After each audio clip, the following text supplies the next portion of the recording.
Bonjour! Donc aujourd'hui, ma partenaire et moi, on va vous parler de la dysphagie.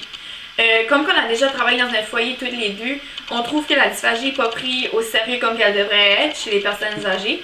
Donc aujourd'hui, on va essayer de mettre un peu plus d'importance sur ce problème-là, puis on espère que ça va régler un peu de problèmes qui se passent dans les foyers. Donc, la dysphagie, c'est quoi? La dysphagie, c'est un trouble de la déglutition, donc un trouble qui est relié quand on emballe. Elle peut être accompagnée de douleur ou non. Puis aussi, il peut y avoir d'autres troubles reliés à la dysphagie, comme la toux, l'aspiration qui est un corps étranger qui se retrouve dans les voies respiratoires. Puis si le corps étranger n'est pas enlevé puis réglé, ça peut mener à une pneumonie chez le patient.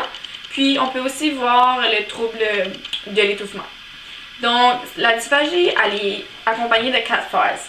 Il y a la phase de la bouche, la phase du pharynx, du larynx, puis de l'œsophage. Ces 4 phases-là, ils sont associés à des différentes causes. Une des causes, ça serait le pharynx. S'il y a des problèmes au niveau du pharynx, il peut y avoir des problèmes de dysphagie. Aussi, la même chose pour l'œsophage. Puis aussi, une autre cause, ça serait la médication. Donc, différents médicaments peuvent mener à la dysphagie. Puis la 4e cause, ça serait les cycles de la vie. Donc, on voit la dysphagie un peu plus souvent chez les personnes âgées que n'importe quel autre groupe d'âge. Puis surtout parce que les personnes âgées sont plus atteintes de maladies qui touchent les nerfs. Donc, des maladies de démence comme l'Alzheimer, la Parkinson. Puis, ces maladies-là, puisqu'ils touchent les nerfs, peuvent avoir un trouble lors de la déglutition chez le patient. Aussi, c'est très important que l'approche nutritionnelle soit bien entretenue chez le patient. Puisque si que l'approche nutritionnelle, l'hydratation chez le patient n'est pas prise en considération, le patient peut déshydrater puis ça peut devenir à d'autres troubles. Donc, moi, je vais vous parler plutôt de l'approche nutritionnelle en profondeur. Donc, chez le patient qui est dysphagique, c'est vraiment une approche qui est vraiment personnalisée. Donc, c'est pas la même approche nutritionnelle pour chaque patient atteint de la dysphagie. Il faut vraiment adapter la texture des aliments solides et la consistance des liquides. Donc, il ne faut pas oublier un des deux. Maintenant, pour les aliments plutôt solides, on peut modifier leur texture avec un malaxeur ou différentes méthodes. Donc, on peut leur donner une texture tendre, une texture molle, une texture hachée et une texture purée. Donc, la tendre qui est la plus solide et la purée qui est la plus proche d'un liquide, d'une consistance liquide. Donc, on peut introduire la purée dans le tendre, mais on ne peut pas introduire le tendre dans le purée, car il ne faut pas qu'on va d'une consistance plus molle à une consistance plus solide. Donc, maintenant, pour les liquides, on va parler du clair, du nectar, du miel et du pudding. Donc, afin d'atteindre ces consistances de liquide, on va utiliser les produits épaississants. Celui-ci s'appelle Thicken It Up, donc il aide à épaissir. Derrière la boîte, on a les informations comment l'utiliser. C'est vraiment simple. Donc ici, on a mis, pour la texture nectar, on a mis 15 ml de produits épaississants et 120 ml d'eau. On a brassé pour 15 secondes, désolé. Et on a laissé reposer de 1 minute à 5 minutes.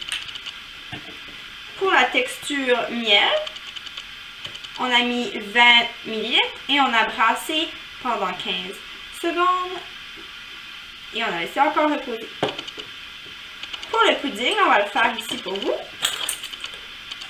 Donc, on met 25 ml de produits épaississants dans 120 ml d'eau.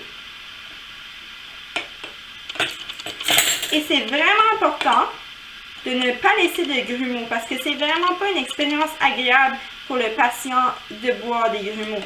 On veut vraiment que ça soit une texture qui soit lisse le plus que possible. Donc, on défait les grumeaux de cette manière. C'est vraiment important de prendre le temps parce qu'on veut rendre l'expérience agréable pour le patient, même si sa texture est modifiée. Donc, on brasse pendant 15 secondes environ. Et on laisse reposer de 1 à 5 minutes.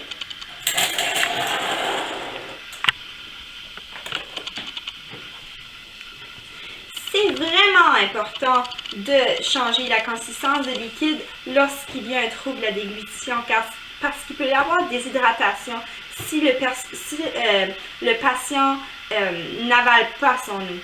Donc, qu'est-ce que les signes qui nous permettent de vraiment choisir quelle consistance prendre ou quelle texture d'aliment prendre? Donc, on regarde chez le patient, lorsqu'il mange, s'il y a de la salive qui s'écoule de sa bouche, ou même après qu'il ait mangé, s'il y a de la salive. On regarde aussi s'il y a une toux ou un étranglement lorsqu'il mange. Aussi, s'il y a présence de résidus buccaux. Lorsqu'on va faire ses soins après qu'il ait mangé, s'il a beaucoup de résidus dans la bouche, on peut peut-être s'apercevoir que peut-être la consistance n'est pas bonne pour lui. Aussi, on va regarder le mouvement de l'élévation du pharynx. Donc, lorsqu'on mange, on sait que notre pharynx bouge. Si on voit que le pharynx ne bouge pas, il peut avoir un trouble à ce cas-ci. Il faut changer la consistance ou la texture, la consistance du liquide ou la texture des aliments. Aussi, c'est très important de savoir qu'il y a des matériels qui sont vraiment adaptés aux personnes dysphagiques, donc les fourchettes qui ont un manche tordu.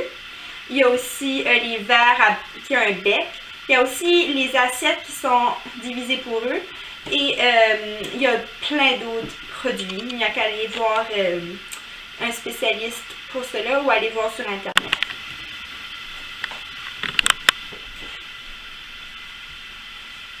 Donc maintenant, on va parler des soins et des procédures qu'il y a à entreprendre avant de faire manger le patient, pendant, puis après aussi.